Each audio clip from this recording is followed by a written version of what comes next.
and the omnibus. So I was forced into the Archers when I was a child. And look, it's come back to bite me later on. I'm awash with this stuff.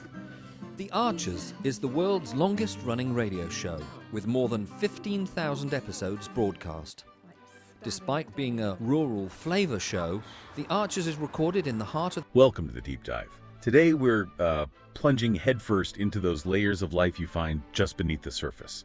You know, the community dramas, the personal dilemmas, even some, well, interesting animal behavior stuff that often hides in plain sight in just everyday conversations. Exactly. And we're doing a really special deep dive today using an audio excerpt. It's from The Archers on BBC Radio 4 from Wednesday, September 10th. And these aren't just like random bits of dialogue, are they? No, not at all. They're these incredibly rich tapestries, really, woven with all the human stuff, motivations, miscommunications, that constant search for honesty. Or lack thereof. Or lack thereof, yeah.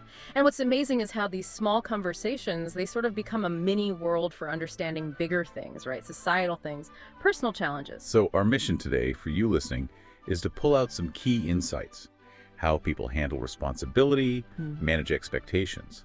And crucially, how they communicate.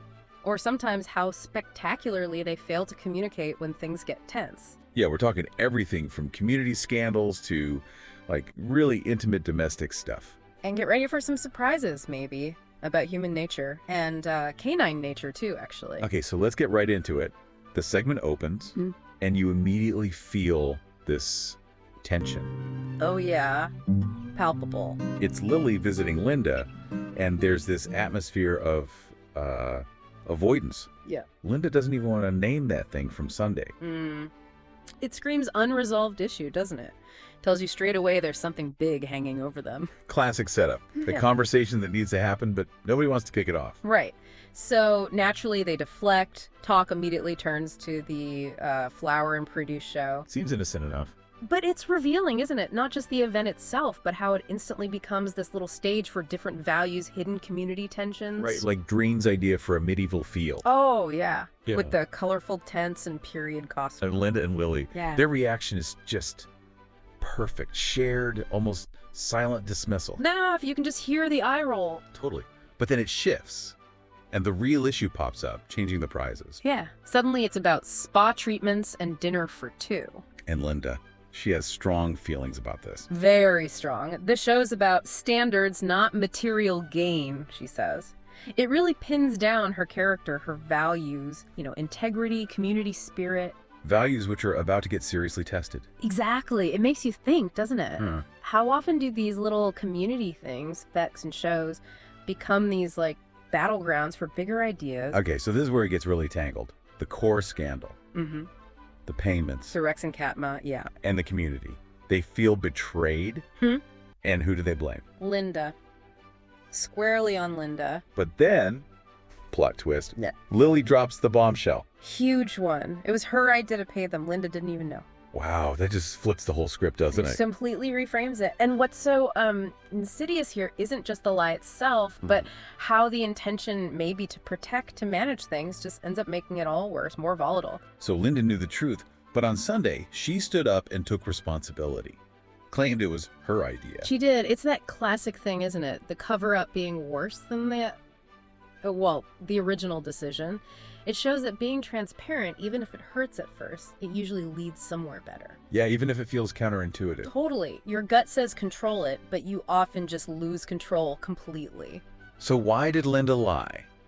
We find out her reasoning. Ah, yes, that Toad Lawrence. Right, he'd found out was going to expose them. So Linda jumped first, basically to deny him the satisfaction. That pressure. Does that external threat, does it ever really justify that kind of deception, even if it feels, I don't know, tactical at the time? Good question. Because maybe it feels smart short-term, denying your enemy that win. But you compromise something bigger, don't you? Trust. Linda even admits it herself later, reflecting on it. She does. She says keeping it secret was morally wrong and tactically wrong. That staying quiet just made the problem become worse. Yeah, she acknowledges that telling people earlier would have been tricky, sure, but honest. It really shows how trying to control the story, protect an image, can just backfire. Fuels more suspicion, more damage. leaves you more vulnerable, really.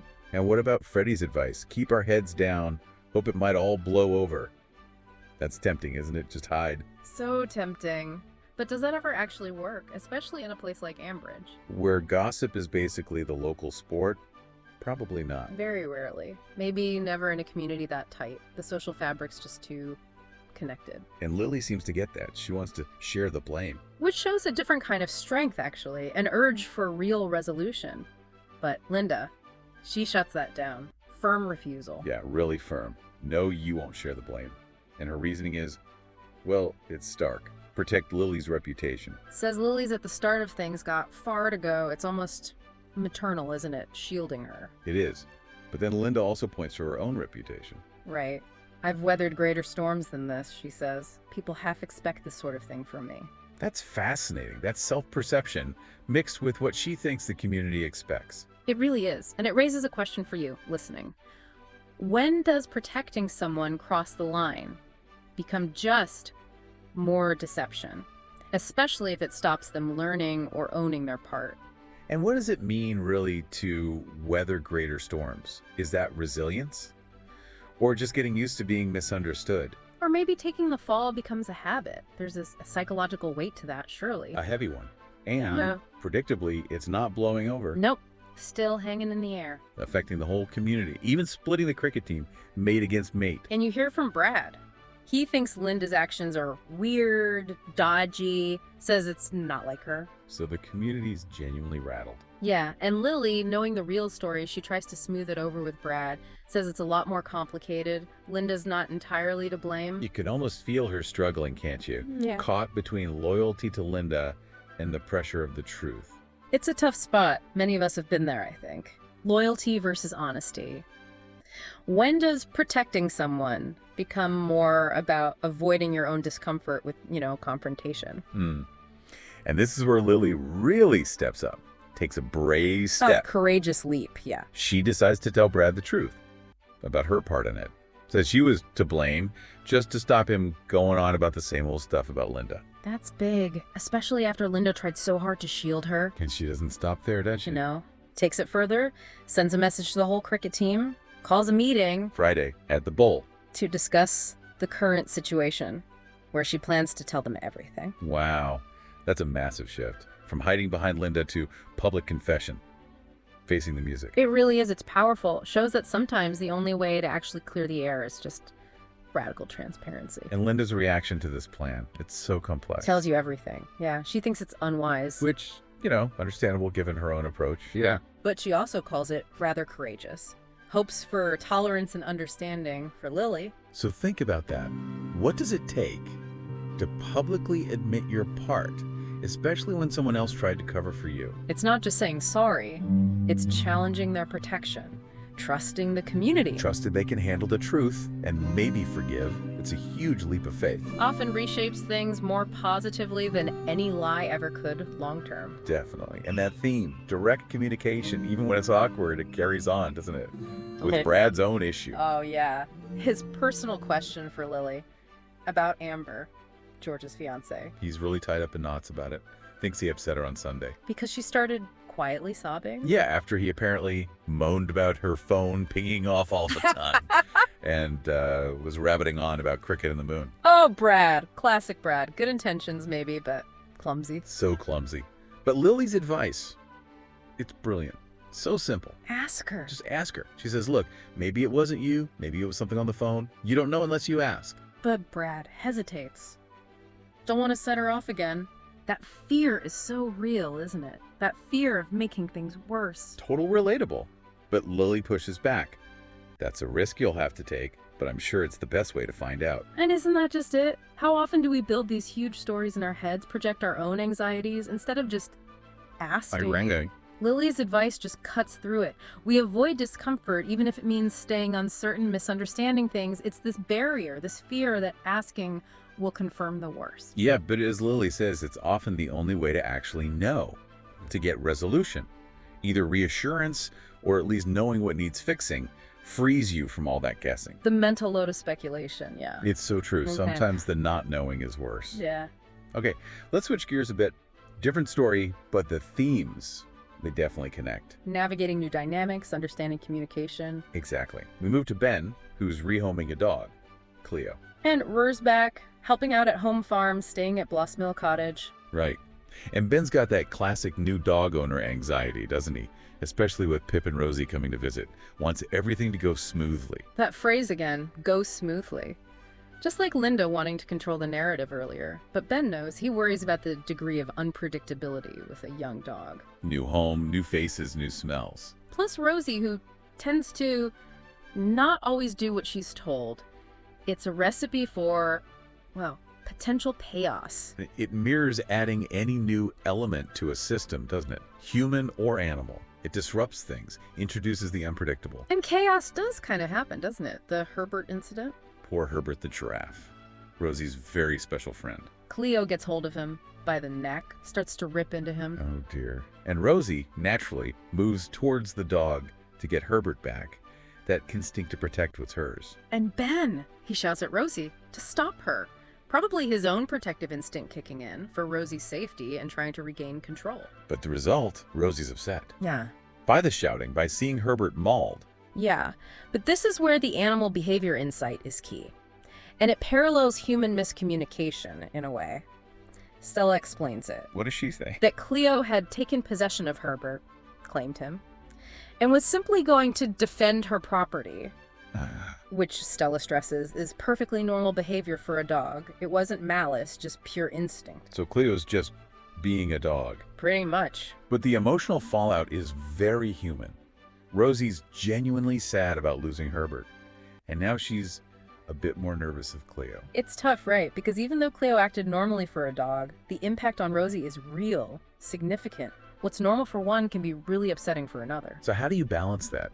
Understanding the instinct, animal or human, but also managing the emotional reaction, keeping everyone safe and comfortable. It's about bridging different languages, isn't it? The dog's possessiveness, the child's attachment, the adult's fear. They're all natural, but need careful handling. And the segment ends with them realizing they have to sit down together and have a proper chat about what happens next. Deal with the new reality. It's another call for clear, honest communication, just like with Linda and Lily and Brad and Amber. Yeah, the surprising thing is how often we maybe project human motives onto animals when it's just instinct. And we need to adapt our communication to manage it. Precisely. And that, I think, brings us towards the end of our deep dive for today. It does. We've gone from Linda and Lily's tangled web of lies and responsibility to Brad's awkward dilemma with Amber. And then to Ben, Rosie, and Cleo's canine confusion. But what ties it all together is these universal challenges, isn't it? Honesty, responsibility, the sheer difficulty sometimes of just communicating clearly. Exactly. Every story, different details, but they all shine a light on how our actions, our silences, our choice to face uncomfortable truths or not, it all ripples out, affects everyone around us. Diving into these specific moments really does show those universal patterns, doesn't it? How we interact, how we try to fix things. Yeah, the surprising patterns of human and animal interaction. So maybe we leave you with this thought. In your own life, how often does that fear of immediate discomfort, the messy chat, admitting you messed up, or even just asking that simple question, how often does it stop you from having the honest talk that could actually lead to understanding, to resolution? And building on that, what unwise but courageous truth might you need to speak today to maybe untangle something that feels stuck? Something to think about. Thanks for joining us on the Deep Dive. What are you doing now? Just getting ready for the next episode. Just moving mics around. So what do you do? I do the spot effects on the arches. Any Are you what we call Foley then? Kind of. Yep. Okay. And these are all part of the paraphernalia of production. Yep. That's the bull bar. This one. Yep. That's. Haley so wanted to be in their own place when their baby came. It's due in 2 months. Not much chance of that now. No. I mean, it would have been a stretch for them financially, mind, but I just wish there was something practical I could do to help them, Caroline. I think The Archers has had this immense popularity over the years, basically because it has always very accurately reflected the reality of life and living in a rural community at whatever